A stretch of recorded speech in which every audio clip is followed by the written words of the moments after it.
Bismillahirrahmanirrahim. Assalamualaikum warahmatullahi wabarakatuh. Kebawah Duli Yang Maha Mulia Paduka Seri Baginda Sultan Haji Hassanal Bolkiah Muizzuddin Wad Daulah Ibni Almarhum Sultan Haji Omar Ali Saifuddin Sa'adul Khairuddin Sultan dan Yang di-Pertuan Negara Brunei Darussalam petang kemarin berkenan menerima menghadap Tuanan Terutama Datuk Paduka Lim Jock Hoi Setiausaha Agung ASEAN. Majlis menghadap berlangsung di Istana Nurul Iman. Turut hadir Yang Berhormat Datuk Seri Setia Awang Haji Erwan bin Pihin Datuk Pekermajaya Haji Muhammad Yusof, Menteri Hal Ehwal Luar Negeri kedua. Semasa majlis menghadap, Kebawah Duli Yang Maha Mulia dan Tuanan Terutama antara lain membincangkan perkembangan pencapaian deliverables di bawah negara Brunei Darussalam selaku pengerusi ASEAN pada tahun 2021.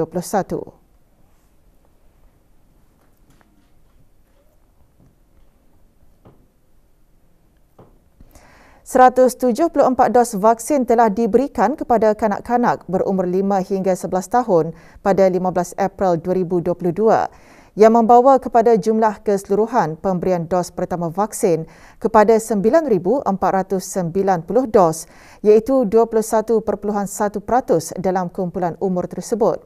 Sementara itu, liputan bagi penduduk negara ini yang telah menerima 3 dos vaksin adalah 62.6%.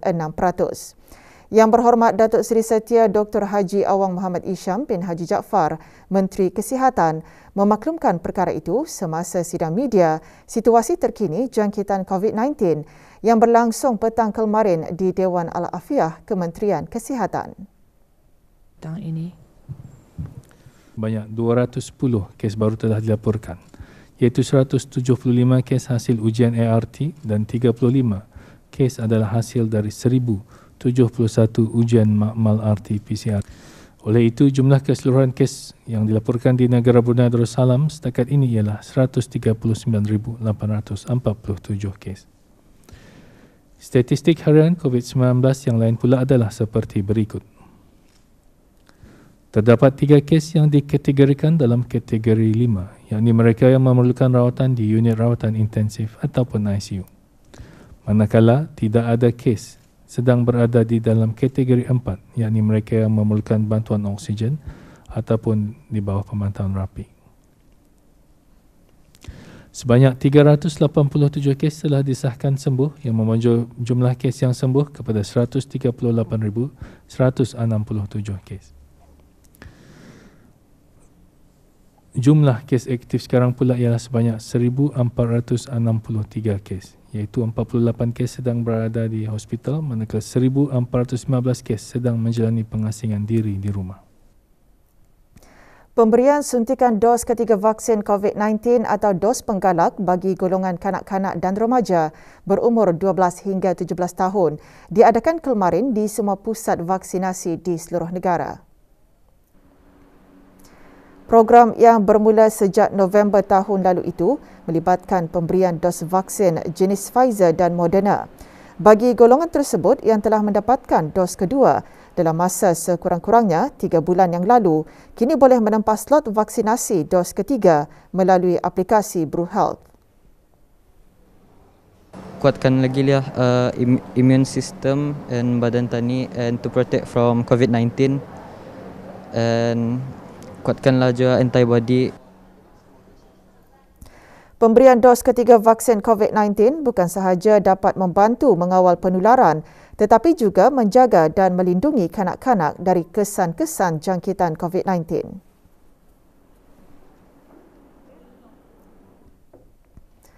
Majlis Sambutan Nuzul Al-Quran Peringkat Negara tahun 1443 Hijrah akan diadakan pada hari Isnin malam Selasa 17 Ramadan 1443 Hijrah bersamaan 18 April 2022 Masihi. Acara bermula pukul 9 malam di Dewan Plenary Pusat Persidangan Antarabangsa Brakas. Antara pengisian majlis, pengumuman keputusan musabaqah menghafaz Al-Quran beserta pemahamannya peringkat akhir kebangsaan.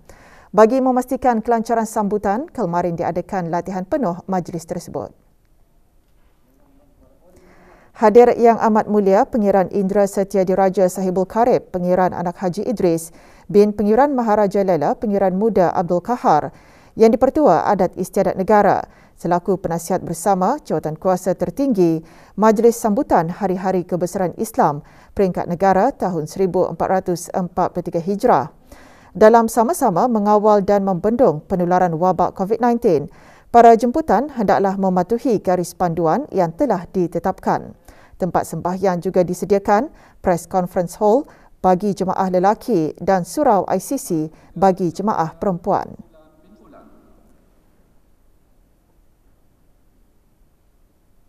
Tema sambutan Majlis Nuzul Al-Quran bagi tahun 1443 tahun ini iaitu bertemankan Al-Quran sepanjang zaman, iaitu apabila kita bertemankan Al-Quran sudah pastinya kita akan perolehi kecemerlangan dan keberkatan hidup di dunia dan akhirat. Jabatan Perdana Menteri dan jabatan-jabatan di bawahnya mengadakan majlis penutupan tadarus Al-Quran bagi jabatan berkenaan. Acara yang dikelolakan oleh Jabatan Keselamatan Dalam Negeri dan Biro Mencegah Rasuah dengan kerjasama Jawatan Kuasa Takmir Masjid itu diadakan di Masjid Kampung Sungai Hancing. Majlis dimulakan dengan penyampaian sumbangan wakaf berupa barang keperluan masjid yang diserahkan oleh Yang Berhormat Datuk Seri Setia Haji Awang Abdul Mukti bin Haji Muhammad Daud, Menteri di Jabatan Perdana Menteri, kepada Awang Haji Abdul Malik bin Haji Jumat, Imam Masjid berkenaan. Majlis diteruskan dengan bacaan surah Al-Fatihah disusuli dengan tadarus Al-Quran. Kementerian Kebudayaan Belia dan Sukan melalui Jabatan Belia dan Sukan mengadakan program Kembara Amal Ramadan secara serentak di keempat-empat daerah. Program ini menumpukan pada aktiviti tadarus dan khatam Al-Quran Belia di masjid-masjid terpilih dan ziarah ke kediaman-kediaman golongan yang kurang berkemampuan. Di daerah Tutong, terdahulu Yang Berhormat Major Jeneral Bersara Datuk Paduka Seri Awang Haji Aminuddin Ehsan bin Pihin Orang Kaya Saiful Muluk Datuk Seri Paduka Haji Abidin, Menteri Kebudayaan Belia dan Sukan, menyerahkan sumbangan di 3 buah kediaman penerima. Sementara Dayang Hajah Nur Ashikin binti Haji Johari, Setiausaha Tetap Kemasyarakatan dan Kebudayaan, Kementerian Kebudayaan Belia dan Sukan, menyerahkan sumbangan di 2 buah kediaman. Acara diteruskan dengan program tadarus dan khatam Al-Quran Belia di Masjid Kampung Bukit Udal.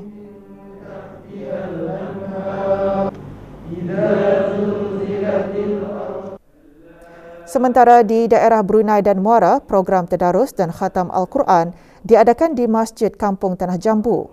Hadir Pengiran Muhammad Amir Rizal bin Pengiran Haji Mahmud, Setiausaha Tetap Pentadbiran Kewangan dan Estet, Kementerian Kebudayaan Belia dan Sukan. Acara diselajurkan dengan penyampaian sumbangan di 5 buah rumah.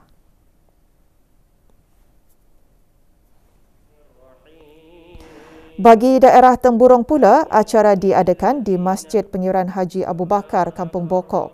Hadir Pengiran Haji Muhammad Hasnan bin Pengiran Haji Ali Hassan, Setiausaha Tetap Pengurusan Strategi dan Dasar, Kementerian Kebudayaan Belia dan Sukan. Juga diadakan penyampaian sumbangan ke 5 buah rumah.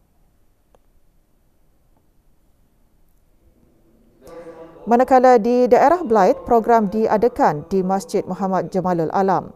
Antara yang menyertai Awang Muhammad Yassin bin Haji Ahmad, pemangku pegawai daerah Belait. Acara diteruskan dengan penyerahan sumbangan di 5 buah rumah. Rombongan diketuai oleh Dayang Hajah Fauziah binti Haji Abdul Hamid, pemangku Timbalan Setiausaha Tetap Kebudayaan, Kementerian Kebudayaan Belia dan Sukan.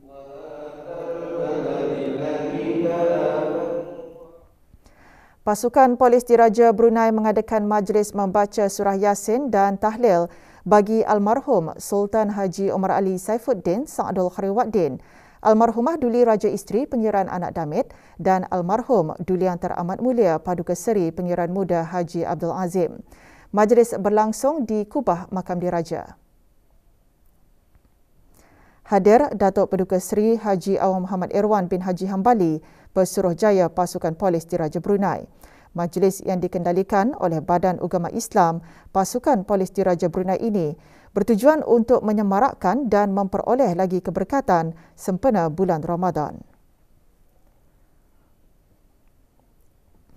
27 orang peserta dari beberapa kementerian menamatkan program pembangunan eksekutif bagi Pegawai Pengurusan Pertengahan EDPMMO kali ke-32 yang dijalankan selama 3 bulan.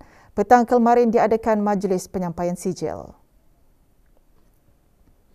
Sijil disampaikan oleh Dr. Haji Nur Arfan bin Haji Zainal, Rektor Universiti Islam Sultan Sharif Ali Yunisa. Program merupakan satu latihan inovatif dan program pembangunan untuk menyediakan dan membekalkan peserta program dalam meningkatkan kepimpinan dan kemahiran pengurusan. Majlis dianjurkan oleh Yunisa.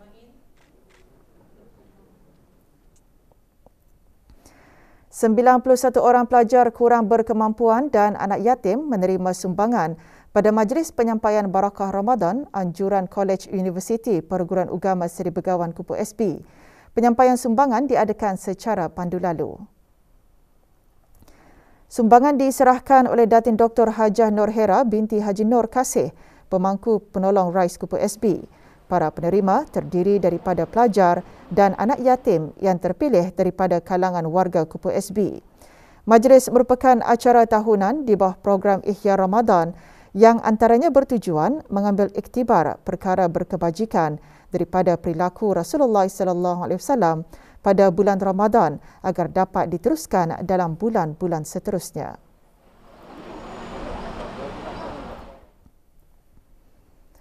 Isu-isu khusus berkaitan wanita dalam menjalani ibadah puasa disentuh dalam ceramah pada program Ihya Ramadan bagi pegawai dan kaki tangan kerajaan di daerah Blaid dan muslimah-muslimah masjid daerah berkenaan. Majlis diadakan di Masjid Rancangan Perumahan Negara, Kampung Pandan. Ceramah bertajuk Fik Puasa bagi Perempuan bertujuan untuk memberi pengetahuan kepada masyarakat awam tentang permasalahan yang dihadapi wanita semasa berpuasa. Majlis dianjurkan bersama oleh Pejabat Hal Ehwal Masjid Daerah Blaid, Ahli Jawatankuasa Takmir Masjid dan Kelab Belia Masjid serta dihadiri oleh lebih 200 peserta.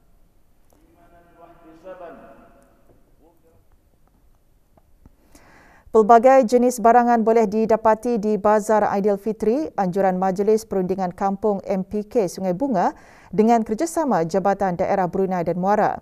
Perasmian bazar berkenaan di kawasan letak kereta Rainbow Point diadakan petang kemarin.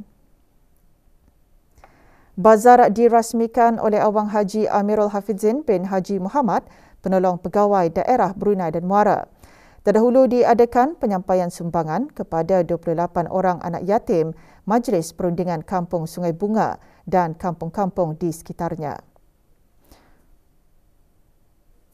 Bazar disertai oleh para pengusaha tempatan dan luar negara. Sementara itu, MPK Sungai Bunga yang aktif dalam kegiatan perekonomian juga menjual pelbagai jenis kuih muih bagi memudahkan orang ramai mendapatkan juadah persungkaian dan sambutan Hari Raya Aidilfitri. Bazar diadakan sehingga hujung Ramadan.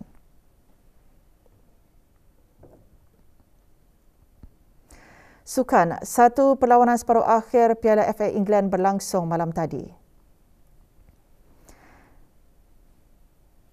Dalam perlawanan yang berlangsung di Stadium Wembley itu, Manchester City tewas kepada Liverpool 2-3. Jaringan buat Manchester City dilakukan oleh Jack Grealish dan Bernardo Silva pada minit ke-47 dan minit terakhir perlawanan, sementara Ibrahima Konate dan Sadio Mane menjaringkan bagi Liverpool. Jaringan dibuat pada minit ke-9, 17 dan 45 perlawanan. Sementara itu, 4 perlawanan bola sepak Liga Perdana Inggeris juga berlangsung malam tadi. Tottenham Hotspur kalah kepada Brighton and Hove Albion 0-1. Manchester United mengalahkan Norwich City 3-2. Watford pula yang melayani Brentford tewas 1-2 dan Southampton menang ke atas Arsenal 1-0. Dengan bahan-bahan berita itu tadi, berita pagi berakhir di sini. Kita kembali bersama rakan-rakan penyampai Rampai Pagi untuk membawakan bahan-bahan menarik seterusnya. Sekian, Assalamualaikum warahmatullahi wabarakatuh.